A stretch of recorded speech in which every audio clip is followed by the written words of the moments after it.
Good morning, welcome to V3 news. లక్ష్యం సమాజహితం. నేను ఆకాంక్ష. బులెటిన్లో ముందుగా హెడ్లైన్స్ చూద్దాం. ఫాక్స్ సాగర్ వెన్నెలగడ్డ చెరువుల సందర్శన సత్వరమే పనులు పూర్తి చేయాలని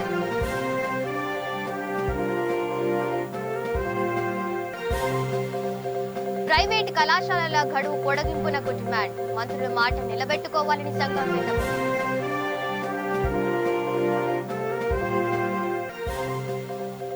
317వ జీవోను రద్దు చేయాలన్న బీసీ సంఘం. సీఎస్ మాట వింటే మునగడం ఖాయమన్న జాజుల.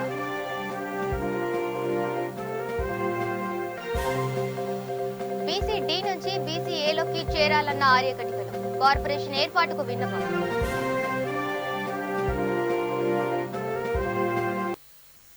ఇక డీటెయిల్స్ చూస్తే కుత్బుల్లాపూర్ నియోజకవర్గ పరిధిలోని ఫాక్స్ సాగర్ వెన్నెలగడ్డ చెరువులను జిల్లా collector Harish, MAUD special chief secretary Arvind Kumar దానకిషోర్లతో కలిసి MLC Shambipur Raju, MLA KP Vivekananda సందర్శించారు. స్థల సేకరణ తదితర అంశాలపై చర్చించారు. ఆయా శాఖల అధికారులు సమన్వయంతో ముందుకు సకాలంలో పూర్తి చేయాలని ఆదేశించారు. వర్షాకాలంలో లోతట్టు ప్రాంతాల ప్రజలకు ఎటువంటి ఇబ్బందులు కలగకుండా చూడాలన్నారు. ఫాక్స్ సాగర్ చెరువు గుండా వచ్చే నాలాలను కూడా త్వరితగతిన పూర్తి చేయాలన్నారు. ఈ కార్యక్రమంలో జోనల్ కమిషనర్ మమత, ED Satyanarayana, DP Sridhar Reddy, irrigation SC Muralikrishna పాల్గొన్నారు.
ఇక ప్రైవేటు జూనియర్ అనుబంధ గుర్తింపు కళాశాల గడువును 5 ఏళ్ల మేర తెలంగాణ ప్రైవేటు జూనియర్ కాలేజీ నిర్వహణ సంఘం డిమాండ్ చేసింది. ఒకే భవనంలో ఉన్న కళాశాలను తొలగించాలని సంఘం రాష్ట్ర అధ్యక్షుడు గౌరీ సతీష్ కోరారు.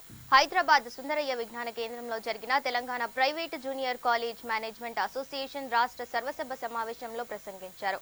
ప్రభుత్వ పరంగా రావాల్సిన ట్యూషన్ ఫీజు బకాయిలను వెంటనే విడుదల చేయాలన్నారు. రాష్ట్రంలో 2500 ప్రైవేటు జూనియర్ కళాశాలలు ఉండగా అందులో 1000 వరకు మూతపడ్డాయంటూ ఆవేదన వ్యక్తం చేశారు. తాము ఎదుర్కొంటున్న సమస్యలపై మంత్రులు కేటీఆర్, సబితా ఇంద్రారెడ్డి ఇచ్చిన హామీలను వెంటనే అమలు చేయాలన్నారు. అసోసియేషన్ గౌరవ అధ్యక్షులు వరదారెడ్డి, రాష్ట్ర ప్రధాన కార్యదర్శి తిరుపతి రెడ్డి తదితరులు పాల్గొన్నారు. తెలంగాణ రాష్ట్రం ఏర్పడిన తర్వాత జూనియర్ కళాశాలన్నీ కూడా ఎదుర్కొంటున్నటువంటి సమస్యలన్నీ కూడా వాళ్ళందరూ కూడా చాలా ఆవేదనతో చెప్పడం అనేది జరిగింది. ఇప్పటికైనా ప్రభుత్వం ఏదైతే గతంలో గౌరవ కేటీఆర్ గారి సమక్షంలో గౌరవ విద్యాశాఖ మంత్రి గారు, కార్మిక శాఖ మంత్రి గారు మరియు 2 ఎమ్మెల్సీలు మిత్రులు మా విద్యా సంస్థలకు ఎప్పుడు చేదోడు వాదోడుగా ఉండే పల్లా రాజేశ్వరరెడ్డి గారి ఆధ్వర్యంలో మర్రి చెన్నారెడ్డి హాల్లో జరిగినటువంటి సమావేశంలో అనుబంధ గుర్తింపు అనేది 3 నుంచి 5 సంవత్సరాలకు ఇవ్వాలని చెప్పి గతంలో ఉమ్మడి ఆంధ్రప్రదేశ్ రాష్ట్రంలో ఉన్నటువంటి నిబంధనను తెలంగాణ రాష్ట్రం వచ్చిన తర్వాత దానికి దూరం చేసి ఇబ్బందుల పాలు చేయడం అనేది జరిగింది. దాన్ని తక్షణమే అమలు చేస్తామని చెప్పి గతంలో గౌరవ కేటీఆర్ గారు హామీ ఇవ్వడం అనేది జరిగింది. దయచేసి ఆ అమలును ఆ హామీని 2022-23 అకాడమిక్ ఇయర్ నోటిఫికేషన్ కంటే ముందే అమలు చేసి మా జూనియర్ కళాశాలలను ఎవరైతే నిరుద్యోగ పట్టభద్రులు ఏర్పాటు చేసుకున్నటువంటి కళాశాలలు ఏవైతే ఉన్నాయో వాటన్నింటినీ కాపాడాలని చెప్పి మేమందరం ఈ సందర్భంగా ప్రభుత్వానికి విజ్ఞప్తి చేస్తూ ఉన్నాం. దాంతోపాటుగా ఏదైతే జీవో 112 ప్రకారం గత 8 సంవత్సరాలుగా విద్యార్థులకు అందవలసినటువంటి 10% ట్యూషన్ ఫీజు ఎన్హాన్స్మెంట్ ఏదైతే ఉందో ఇప్పుడు 8 సంవత్సరాల నుంచి దాన్ని ఎన్హాన్స్ చేయడం లేదు. దయచేసి జీవో ప్రకారం అందవలసినటువంటి ట్యూషన్ ఫీజును ఇన్ టైంలో అందించి మా జూనియర్ కళాశాలను ఆదుకోవాలని చెప్పి గౌరవ ముఖ్యమంత్రి గారికి, సోషల్ వెల్ఫేర్ మినిస్టర్ గారికి, అదే రకంగా కేటీఆర్ గారికి తెలంగాణ ప్రైవేట్ జూనియర్ కళాశాల సంఘం తరఫున వారికి విజ్ఞప్తి చేస్తూ ఉన్నాం. దాంతోపాటుగా ఏవైతే గ్రామీణ వాతావరణంలో ఉన్నటువంటి కళాశాలలు ఏవైతే వివిధ ప్రమాణాల పేరుతోటి వివిధ పత్రాలు అడిగి ఇబ్బందులు పడుతూ ఉన్నారు కాబట్టి వాటన్ని మా సమస్యలన్నింటి పరిష్కరించి ఏవైతే నిరుద్యోగ పట్టభద్రులు ఏర్పాటు చేసుకున్నటువంటి కళాశాలలు ఇప్పటికే 550 కళాశాలలు మూతపడ్డాయి గత 4 సంవత్సరాల నుంచి. ఇప్పటికైనా ఉన్న కళాశాలలు మూతపడకుండా కాపాడాలని చెప్పి గౌరవ ముఖ్యమంత్రి గారికి మరో సవినయంగా విజ్ఞప్తి చేస్తూ ఉన్నాం. సార్ ఇంకోటి ఈ సమస్యలు పరిష్కారం కోసం మేము ఒక కార్యాచరణ రూపొందించుకోవడానికి కార్యక్రమం ఏర్పాటు చేసుకోవడం జరిగింది. తప్పకుండా మనిషి ఆశావాది కాబట్టి గతంలో ఇచ్చినటువంటి ఉద్యోగ ఉపాధ్యాయులను గందరగోళానికి గురి చేస్తున్న 317 జీవోను తక్షణమే రద్దు చేయాలని బీసీ సంక్షేమ సంఘం రాష్ట్ర అధ్యక్షులు జాజ్ర శ్రీనివాస్ గౌడ్ డిమాండ్ చేశారు. హైదరాబాద్ బీసీ భవన్ లో ఏర్పాటు చేసిన సమావేశంలో వారు మాట్లాడారు. సీఎస్ సోమేష్ కుమార్ మాటలు వింటే ముఖ్యమంత్రి మునిగిపోవడం ఖాయమన్నారు. ఉద్యోగ ఉపాధ్యాయులపై ప్రభుత్వ విధానాలకు నిరసనగా ఇవాల్టి నుంచి జిల్లా కలెక్టరేట్ల ఎదుట నిరాహార దీక్ష చేపడతామని హెచ్చరించారు. ఈ కార్యక్రమంలో కుల్కచర్ల శ్రీనివాస్, ఈడిగి శ్రీనివాస్ గౌడ్, మాదేశి రాజేందర్ పాల్గొన్నారు. జీవో నెంబర్ 317 తీసుకొచ్చి ఇలా బీసీ ఉద్యోగుల జీవితాలతో చెలగాటమాడుతున్నారు.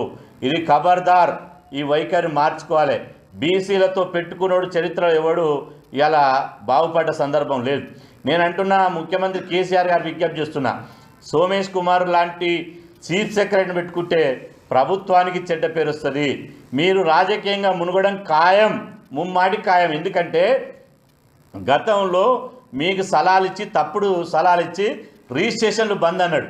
రిజిస్ట్రేషన్లు బంద్ అని 3 నెలలు ఎక్కడ కూడా చెప్పి పెట్టకుండా 3 నెలలు రిజిస్ట్రేషన్లు ఉన్న పలంగా బంద్ చేస్తే ఇవాళ దుబ్బాకలో గ్రేటర్ హైదరాబాద్ ఎన్నికల్లో టీఆర్ఎస్ పార్టీ చేతులు కాల్చుకుంది. మళ్ళీ ఇప్పుడు కూడా లక్షలాది మంది ఉద్యోగుల్ని ఉన్న పలంగా ఇవాళ అకాడమిక్ ఇయర్ మధ్యలో ఉపాధ్యాయులను బదిలీ చేస్తే పిల్లల భవిష్యత్తు ఏం కాదని నేను అడుగుతున్నా. లక్షల మంది పిల్లలు ప్రభుత్వ పాఠశాల చదువుతున్నారు. వాళ్ళ పిల్లల పరిస్థితి ఏందని మేము అడుగుతున్నాం. కాబట్టి సిఎస్ సోమేష్ కుమార్ గారి మాటలు వినొద్దు. ముఖ్యమంత్రి గారు తక్షణమే జోక్యం చేసుకోవాలి. అందుకోసం తెలంగాణ రాష్ట్ర బీసీ సంక్షేమ సంఘంగా ఈరోజు ఇప్పటిదాకా సమావేశం అయ్యింది. ఉద్యోగ ఉపాధ్యాయ సంఘాలు అందరూ హాజరయ్యారు. మేము ఒకటే నిర్ణయించినాం, రేపటి నుంచి అన్ని జిల్లా కలెక్టరేట్ల ముందు ఉద్యోగులు ఉపాధ్యాయులు 317 జీవోను తక్షణమే రద్దు చేయాలని, అదేవిధంగా లోకల్ వాళ్ళకు లోకల్నే, నాన్ లోకల్ వాళ్ళు నాన్ లోకల్, అదేవిధంగా ఎస్సీ ఎస్టీ ఉద్యోగులకు ఏ విధంగానైతే ప్రత్యేక కేటాయింపులు ఇచ్చినవో బీసీ ఉద్యోగులు కూడా ప్రత్యేక కేటాయింపులు అనే ప్రధాన డిమాండ్లతోటి రేపు అన్ని జిల్లా కలెక్టరేట్ల ముందు రీలే నిరాహార దీక్షలు చేయాలని చెప్పి పిలుపునిస్తున్నాం. ఎక్కడికక్కడ ఆర్డీఓ ఆఫీసుల దగ్గర, ఎంఆర్ఓ ఆఫీసుల దగ్గర, అదేవిధంగా జిల్లా కలెక్టర్ల దగ్గర నిరసన ప్రదర్శనలు చేయాలని చెప్పి సందర్భంగా పిలిపిస్తున్నాం. ఖచ్చితంగా 317 జీవో రద్దు చేసే వరకు, ఉద్యోగులకు ఉపాధ్యాయులకు న్యాయం జరిగే వరకు, ఎస్సీ ఎస్టీ ఉద్యోగుల లెక్క బీసీ ఉద్యోగులకు ప్రత్యేక ఎగ్జామ్షన్స్ ఇచ్చి బీసీ ఉద్యోగులకు ఉపాధ్యాయులకు న్యాయం జరిగే వరకు మేము ఖచ్చితంగా ఉద్యమాన్ని ఆపేది లేదు. ఖచ్చితంగా ఈ ఉద్యమాన్ని కొనసాగిస్తాం. ఇవాళ లక్షలాది మంది ఉపాధ్యాయులకు మేము సంపూర్ణ మద్దతు తెలియజేస్తున్నాం. వారికి అండగా ఉంటాం. వారి గొంతుకై వాళ్ళ హక్కుల కోసం రాజీ లేకుండా పోరాటం చేస్తాం. రాష్ట్ర ప్రభుత్వాన్ని, సీఎం కేసీఆర్ గారిని మేము విజ్ఞప్తి చేస్తున్నాం. సిఎస్ గారి మాటలు పక్కన పెట్టేసి ఉద్యోగులకు న్యాయం చేయాలి. న్యాయం చేయలేకపోతే మాత్రం రాష్ట్రంలో ఖచ్చితంగా ఉద్యోగుల పక్షాన్ని నిలబడి అగ్గి మండిస్తామని చెప్పి సందర్భంగా హెచ్చరిస్తున్నాం. తప్పుడు నిర్ణయాలు చెప్పి, తప్పుడు సలహాలు ఇచ్చి జీవో నెంబర్ 317 తీసుకొచ్చి ఇక ఆర్యకటికలను బీసీ డి నుంచి బీసీ ఏలో చేర్చాలని సంఘం రాష్ట్ర అధ్యక్షుడు భూంపల్లి అశోక్ కుమార్ కోరారు. అంతేకాకుండా 500 కోట్ల మేర నిధులు కేటాయించాలన్నారు. ప్రత్యేక కార్పొరేషన్ ఏర్పాటు చేయాలన్నారు. హైదరాబాద్ సుందరయ్య విజ్ఞాన కేంద్రంలో నిర్వహించిన ఆర్యకటికల అభివృద్ధి సంఘం రాష్ట్ర సదస్సులో ప్రసంగించారు. జీవన పోరాటంలో మరణించిన వారికి 20 లక్షల రూపాయలు చెల్లిస్తామంటూ ప్రకటించాలని డిమాండ్ చేశారు. నిరాశ నిస్పృహల్లో మునిగిపోయిన ఆర్యకటికలను అభివృద్ధి దిశగా ముందుకు తీసుకుపోవాలన్నారు.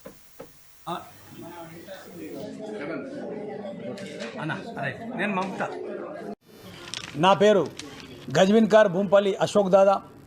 ఈరోజు రాష్ట్ర ఆర్యకటిక అభివృద్ధి సంఘం నుండి ఈ 2వ రాష్ట్ర సదస్సు వేదిక నుండి మేము ముఖ్యమైనటువంటి డిమాండ్లను తెలియజేస్తున్నాం.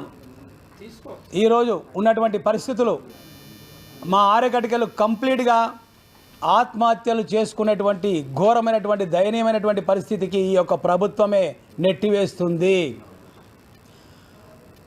మొన్న ఏదో కార్పొరేట్ సంస్థలు వచ్చేసి మటన్ షాపులు పెట్టినాయి, ఏదో ప్రభుత్వం ఒత్తిడి లేకుండా చేసినాయి అని అనుకుంటే ఇప్పుడున్నటువంటి పరిస్థితి సిద్దిపేటలో కూడా ఒక మటన్ కార్పొరేట్ ఒక సంస్థను ఏర్పాటు చేసి అక్కడ నుంచి మొత్తం మటన్ సప్లై చేసేటువంటి విధానము ఏర్పడుతుందని చెప్పి వాళ్ళు బాధతో చెప్పుకోవడం జరిగింది.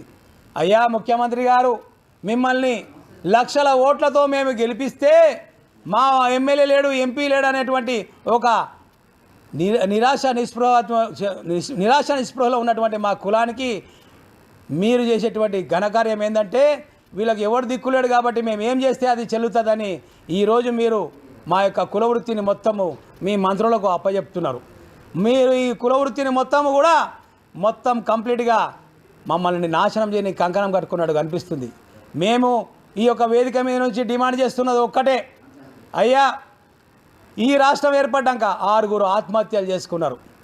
రంగారెడ్డి జిల్లాలో 3, మహబూబ్ నగర్ జిల్లాలో 2 ఉరి వేసుకున్నారు. మొత్తం 5 ఉరేసుకొని చచ్చిపోతే జగిత్యాలలో మాత్రము ఒక దాదా ఏదైతే అన్నయ్య మేము అంటామో ఆయన గుండె పగిలి రక్తం కక్కి మేకలు మటన్ కొట్టేటువంటి ఆ మొద్దు మీదనే పడి చనిపోయాడు.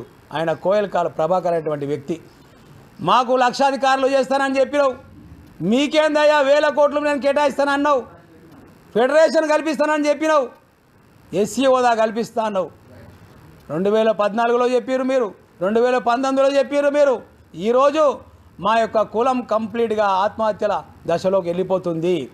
అంటే రానున్న రోజుల్లో మా కులం పేరు కూడా చెప్పుకుంటే మీరు మా మీద జుర్మానా వేస్తారేమో, ఆ విధంగా మా యొక్క పరిస్థితి ఘోరంగా దాపురించింది మిమ్మల్ని గెలిపించుకున్నందుకు. మేము ఈ యొక్క వేదిక మీద నుంచి ఒకటే డిమాండ్ చేస్తున్నాం, మీరు గనక మా యొక్క డిమాండ్లను, ఇప్పుడున్నటువంటి డిమాండ్లలో ప్రధానమైనటువంటిది 1 ఎకరం భూమి ఇచ్చిండ్రు, 1 కోటి రూపాయలు ఇస్తామంటున్నారు. 1 ఎకరం భూమి సరిపోదయ్యా, 5 కోట్ల రూపాయలు ఇవ్వండి. అట్లనే ఆ యొక్క 5 కోట్ల రూపాయలతో మీరే మీ ప్రభుత్వం వారే 5 అంతస్తుల ఇక నకరేకల్ నియోజకవర్గ కేంద్రంలో 137వ కాంగ్రెస్ పార్టీ ఆవిర్భావ దినోత్సవాన్ని ఘనంగా నిర్వహించారు. ఇందిరాగాంధీ విగ్రహానికి పూలమాలలు వేసి నివాళులర్పించారు. పార్టీ జెండాను ఆవిష్కరించారు. పార్టీ గొప్పతనాన్ని వక్తలు వివరించారు. ఈ కార్యక్రమంలో తెలంగాణ ప్రదేశ్ కాంగ్రెస్ కమిటీ రాష్ట్ర కార్యదర్శి డైద రవీందర్, వార్డు కౌన్సిలర్లు, జిల్లా నేతలు పాల్గొన్నారు. 137వ కాంగ్రెస్ ఆవిర్భావ కార్యక్రమానికి ఇచ్చేసినటువంటి గౌరవ కౌన్సిలర్ సుకన్య గారికి, సోదరి మరియు స్వప్న, గౌరవ నాయకులు, జిల్లా కాంగ్రెస్ నాయకులు గార్లపాటి రవీందర్ రెడ్డి గారికి, దేవిక, ధనమ్మ, జ్యోతి, బాబుభాయ్, దేవపల్లి వెంకన్న, పుత్తూరు వెంకరెడ్డి, ముత్తయ్య, చంద్రయ్య గారు, రామచంద్రయ్య గారు, సైదులు, పశుపతి, ప్రతి ఒక్కరికి ఇక్కడ పేర్కొన్న రాజశేఖర్, నవీను, పేరున అందరూ కూడా 2 చేతులు జోడించి శిరసు వంచి అందరూ కూడా ఇక్కడ వచ్చినందుకు నమస్కారాలు తెలియజేస్తూ, కాంగ్రెస్ పార్టీ 137 సంవత్సరాల క్రితం ఈ దేశ ప్రజలని ఐక్యం చేసేటువంటి తపనతోటి, ఉద్దేశంతో కాంగ్రెస్ పార్టీ ఆ రోజు ఆవిర్భవించడం జరిగింది. దేశ స్వతంత్రాన్ని పరాయి పాలన నుండి విముక్తి చేయడం కోసం కాంగ్రెస్ పార్టీ జెండా పట్టుకున్న ఆ రోజు కాంగ్రెస్ జెండా ఆధ్వర్యంలో ఆ రోజు దేశం పరాయి పాలన నుండి బ్రిటిష్ పాలన నుండి విముక్తి చేయడం జరిగింది. ఆ సందర్భంలో ఈ దేశంలో ఈ రోజు ఇప్పుడున్నటువంటి ఇక్కడ ప్రస్తుతం రాజకీయ పరిస్థితిలో టీఆర్ఎస్ కానీ తెలంగాణ రాష్ట్రంలో టీఆర్ఎస్ కానీ కేంద్రంలో బీజేపీ ప్రభుత్వం కానీ కాంగ్రెస్ ఏం చేస్తుందని అడుగుతున్నటువంటి పరిస్థితి. ఒక్కసారి కాంగ్రెస్ ఏం చేసిందో ఒక్కసారి కళ్ళు చూడండి, ఒక్కసారి కళ్ళు లేని కబోదు లెక్క మాట్లాడేది బీజేపీ టీఆర్ఎస్ కానీ. ఈ రోజు ఈ దేశంలో ఒక విద్యా వ్యవస్థ కానీ ఒక వైద్యం ఈరోజు పేద ప్రజలకు అందుతుందన్నా ఈరోజు ఇందిరమ్మ ఇల్లులు వచ్చినా కూడా ఈరోజు మౌలిక అవసరాలకు సంబంధించి కానీ ప్రజల జీవన ప్రమాణాలు మెరుగుపడుతున్నాయో కానీ ప్రతి విషయంలో కూడా ఈరోజు ఈ దేశంలో బ్యాంకుల జాతీయకరణ కానీ ప్రతి విషయంలో కూడా ఈరోజు కాంగ్రెస్ పార్టీ ద్వారా జరిగింది. ఈ దేశ అభివృద్ధికి కారకుల కాంగ్రెస్ పార్టీ ఈ సందర్భంగా చెప్పుకోవడానికి మేము గర్వపడుతుందని చెప్పి సందర్భంగా తెలియజేస్తున్నాం. ఈ దేశంలో ఈ ప్రపంచంలో ప్రజాస్వామ్య దేశంగా పరిగణనలో చేసినట్టు కృషి కాంగ్రెస్ పార్టీది. ఈ దేశంలో ప్రజాస్వామ్య పునాదులు ఈరోజు గట్టిగా నిలబడగలుగుతుంటే రాజ్యాంగం డాక్టర్ బిఆర్ అంబేద్కర్ యొక్క రాజ్యాంగాన్ని అమలు చేసింది కాంగ్రెస్ పార్టీ. ఈరోజు ప్రజలకు ప్రతి కార్యక్రమం ఈరోజు రేషన్ బియ్యం అందుతుందన్న కాంగ్రెస్ పార్టీ. ఈరోజు ప్రతి విషయంలో పేదవాడికి న్యాయం జరుగుతుంటే కాంగ్రెస్ పార్టీ. రేషన్ ల్యాండ్లకు సంబంధించి ఇందిరాగాంధీ గారు ఉన్నటువంటి సమయంలో పేదలకు భూములు పంచింది కాంగ్రెస్ పార్టీ. ఈ రోజు టీఆర్ఎస్ రేషన్ భూముల పేరుతో ప్రభుత్వం యొక్క వైకుంఠ ధామాలు చెత్త డంపింగ్ యార్డుల కోసం ప్రభుత్వ నిర్మాణం ఈరోజు పేద ప్రజలకు భూములు చూపుతున్న ముఖ్యంగా నెగ్రేకల్ నియోజకవర్గంలో వెల్మినేడు గ్రామంలో ఈరోజు 1960లో వచ్చినటువంటి రేషన్ భూములు ఈరోజు ఇండస్ట్రియల్ పార్క్ తో పుంజుకుంటుంటే స్థానిక ఎమ్మెల్యే తిరుమతి లింగం కనీసం నిమ్మకు నీరెత్తినటువంటి విషయం. ఇక నిజామాబాద్ జిల్లా భీమ్గల్ మండలంలోని రహత్ నగర్ గ్రామానికి చెందిన బూక్యా మోహన్ పై వేటు పడింది. గ్రామ శాఖ అధ్యక్ష పదవి నుంచి తప్పించారు. పార్టీ సభ్యత్వాన్ని రద్దు చేశారు. పార్టీ నుంచి తొలగించారు. ఈ విషయాన్ని టీఆర్ఎస్ పార్టీ మండల అధ్యక్షుడు నరసయ్య తెలిపారు. ఈ నేపథ్యంలో గ్రామ శాఖ అధ్యక్షుడిగా దొంతల నరసయ్యను ఏకగ్రీవంగా ఎన్నుకున్నారు. ఈ కార్యక్రమంలో జెడ్పీటీసీ సభ్యులు చౌట్పల్లి రవి, గుణవీరారెడ్డి, బుక్యా ప్రకాష్ నాయక్ పాల్గొన్నారు.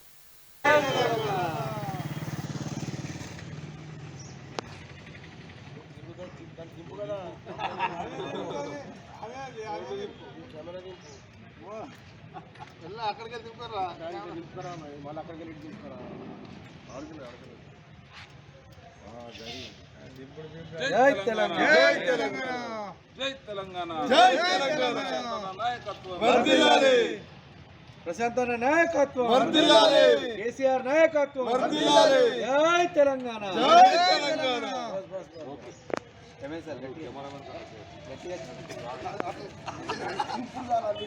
ఇప్పుడు చాలా గట్టి పడుతున్నాం.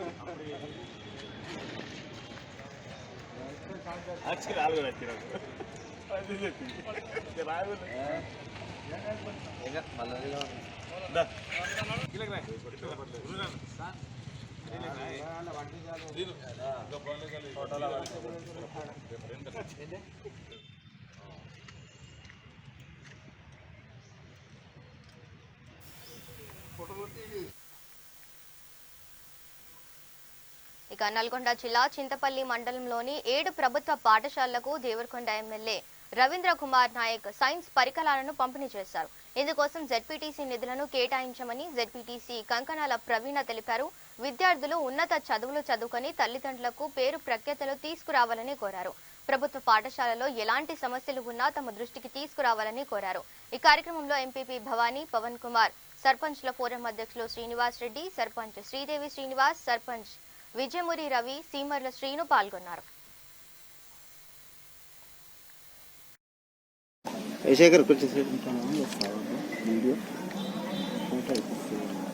పౌష్టికకరమైన ఆహారం అందిస్తారో లేదో అని చెప్పి ఆలోచన చేసి మధ్యాహ్న భోజనం పాఠశాలల్లో మంచిగా పౌష్టికరమైన ఆహారాన్ని అందించే ఒక గొప్ప కార్యక్రమాన్ని మన ప్రభుత్వం మీకు అందజేస్తూ ఉన్నది. అదేవిధంగా మీరు బాగా చదువుకోవడానికి కావలసిన మరి అన్ని రకాల వసతులు కల్పించి మంచి క్వాలిటీ ఎడ్యుకేషన్ అందించగలిగిన అర్హత కలిగిన మంచి ఉపాధ్యాయులు మీకు అందించి మీరు బాగా చదువుకొని రానున్న రోజుల్లో ఈ భారతదేశ సంపద మానవ వనరుల అభివృద్ధి అంటారు. మానవ వనరుల అభివృద్ధి ద్వారా మాత్రమే ఈ దేశం అభివృద్ధి చెందుతుంది.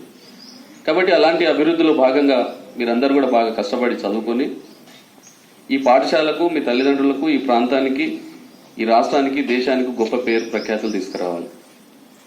చాలా సంతోషం అనిపిస్తున్నది. మీ పాఠశాలలో ఉత్తీర్ణత శాతం చూస్తే బాగుంది. ఐఐటి కూడా ఇక్కడ ఈ పాఠశాలలో చదువుకున్న విద్యార్థి ఐఐటిలో సెలెక్ట్ అయ్యారంటే మామూలు మాట కాదు. చాలామంది పెద్దవాళ్ళు చదివిస్తుంటారు హైదరాబాద్లలో. ఏం చేస్తారు వాళ్ళు? శ్రీ చైతన్య అంటారు, నారాయణ అంటారు. ఎట్లుంటే ఆ పాఠశాలలు చూసిరా మీరు? అపార్ట్మెంట్లలో ఉంటాయి అన్నీ. ఇట్లా మైదానం ఉండదు, ఇంత ఓపెన్ ప్లేస్ ఉండదు, చెట్లు ఉండవు, గాలి రాదు. మీరంతా హాయిగా ఉన్నారు. ఇక నిజామాబాద్ జిల్లా భీమ్గల్ మున్సిపాలిటీ ఆధ్వర్యంలో స్వచ్ఛ సర్వేక్షణ అవగాహన సదస్సులు నిర్వహించారు. మున్సిపల్ చైర్పర్సన్ మల్లెల రాజశ్రీ లక్ష్మణ్, కమిషనర్ గోపు గంగాధర్ తెలిపారు. ఈ కార్యక్రమానికి ముఖ్య అతిథులుగా మున్సిపల్ చైర్పర్సన్ మల్లెల రాజశ్రీ లక్ష్మణ్ హాజరై మాట్లాడారు. స్వచ్ఛ సర్వేక్షణలో భాగంగా తడి చెత్త, పొడి చెత్తను వేరుగా మున్సిపల్ సిబ్బందికి అందించాలన్నారు. ప్రతి ఒక్కరూ తప్పనిసరిగా పరిసరాలను పరిశుభ్రంగా ఉంచుకోవాలన్నారు. ప్లాస్టిక్ కవర్లను వాడొద్దని, జూట్ బ్యాగులు వాడాలన్నారు. స్వచ్ఛ సర్వేక్షణపై చిత్రకళ ప్రదర్శించిన విద్యార్థి లావణ్యకు బహుమతులను అందజేశారు. ఈ సందర్భంగా ర్యాలీ నిర్వహించారు. ఈ కార్యక్రమంలో కౌన్సిలర్, కోఆప్షన్ సభ్యులు పాల్గొన్నారు.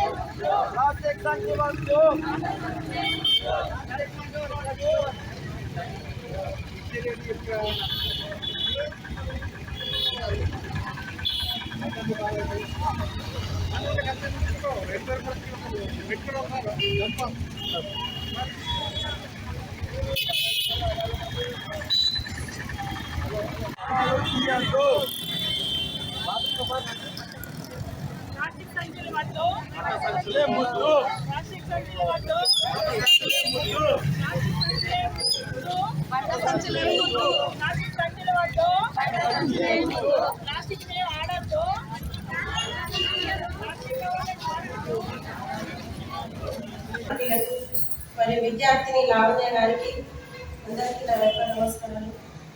అయితే మీరు ఈ స్వచ్ఛ సర్వేక్షణలో భాగంగా మీరంతా వాటర్లో తడిపొడి చెత్త గురించి మరియు కంపోస్టింగ్ గురించి మన మహిళా గ్రూప్స్కి ఇంటింటికి తిరుగుకుంటూ దాని గురించి ఈ విశ్లేషణ చేస్తూ వారి యొక్క తడిపొడి చెత్త మీద అవగాహన కల్పిస్తున్నారు.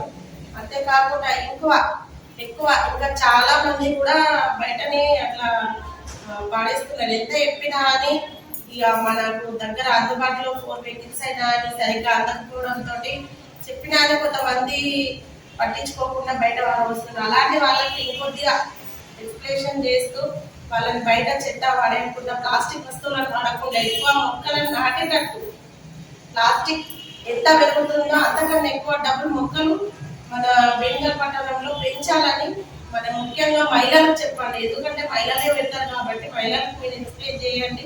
దానివల్ల కూడా మన పెరుగుతున్న కాలుష్యాన్ని కూడా తగ్గించడానికి కూడా మనం కృషి చేస్తాం. ముఖ్యంగా మన మున్సిపల్ పైన, ఆ తర్వాత సహభాగం మొత్తం ఆర్పీల పైన ఉంటుంది కాబట్టి మీరు ఎక్కువ కష్టపడితేనే మనం చేసిన దానికి. ఇక బులెటిన్ ముగించే ముందు హెడ్లైన్స్ మరోసారి చూద్దాం. ఫాక్స్ సాగర్, వెన్నెలగడ్డ చెరువుల సందర్శన, సత్వరమే పనులు పూర్తి చేయాలనే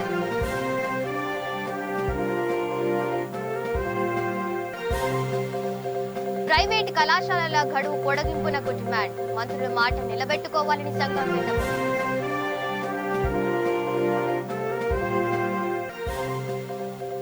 317వ జీవోను రద్దు చేయాలన్న బీసీ సంఘం, సీఎస్ మాట వింటే మునగడం ఖాయమన్న జాజుల.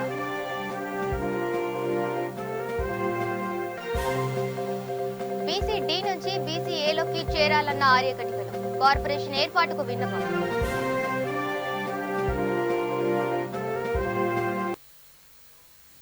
ఇవి bulletin updates. Stay tuned to వి3 న్యూస్. లక్ష్యం సమాజహితం.